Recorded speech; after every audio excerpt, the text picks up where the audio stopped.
Well, apart from the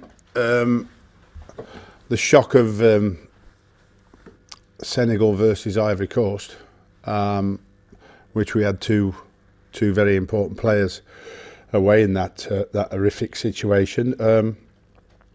One didn't play obviously because he was injured, and the other one did. They've come back okay. Andy's okay this morning. Winston Reid doesn't get back till today, but obviously was called out, even though injured, to fly 26,000 miles and not play. And everybody else okay. Our problem is obviously Winston had a slight back problem, so until this afternoon we don't know how that's responded to treatment out in New Zealand. Guy Demel's had a thigh problem, probably won't be fit for Saturday, maybe because he's been called away by Ivory Coast and not be treated the way we would have treated him, but that's unfortunate in the fact that we're not in control of that situation. And we have one or two injuries, but international wise we've had no players that have been injured on international duty. Well, when I don't see any sense in calling them over, and particularly that far because they are injured, then I don't see any sense in it at all. So I don't see any sense in Winston Reid going all the way to New Zealand and get there to support the players that are already there. I just find that bizarre. I also think that there was an underlying factor that they didn't trust him, Winston, or us, that he was injured. And there's another underlying factor that tells me that I think that the players are brought there and then they're put under enormous pressure to play because of the loyalties to the countries by the coaches and certain political elements which they have to resist. And I'm glad to say that both Winston and Guy obviously resisted in those matters and would come back to us. So, you know, in one hand I'm all for international football, but when it doesn't make any sense to take them because they can't play, then I don't understand that at all. I think it has, because I think that he's had it. Obviously, you know, in Andy's term, I think he'd like to have played a bit more than he did. But he got 17 minutes against San Marino. He's with a group of very talented players and a very competitive 2 weeks, and the training that they will have done will hopefully help to continue with the growth of his fitness for us and continue to stay fit from here on in for hopefully a long period of time.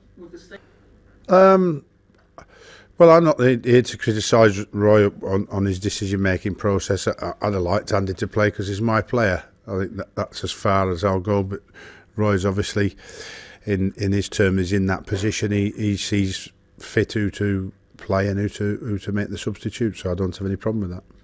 I don't know. I don't think Nigel will look at it that way. Perhaps like the media is probably trying to say it that way because they've conceded so many goals, but have been pretty good at scoring them. I mean, I think that like everything else, there's two ways of playing the game, which is quite simple. You play the game when you're in possession, and then you play the game when out of it. And if you don't get both right, you don't win. And I think that's the biggest challenge of all. I think that what you do out of possession is just as important. Certainly your first year in the Barclays Premier League, what you do out of possession is just important what you do in. And you've got to get those two critical points on an equal par if you can. And if you can do that, then particularly defensively, because it's harder to score, even though, to be fair, Southampton haven't found it that difficult. They've scored 12 goals in 7 games. But in the fact that they've gone out to score those 12 goals have left gaps that have been exploited.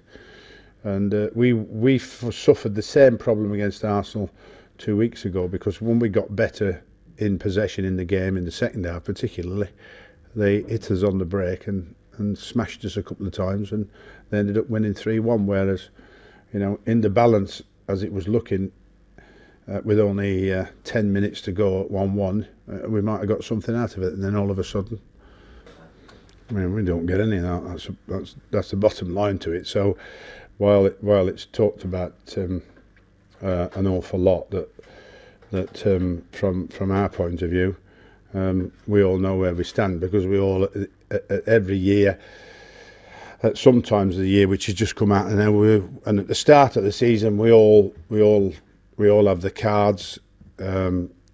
In terms of keep racism out of football, we all have our badges, we all have our t-shirts. As the season goes on, we're all well aware of our responsibilities.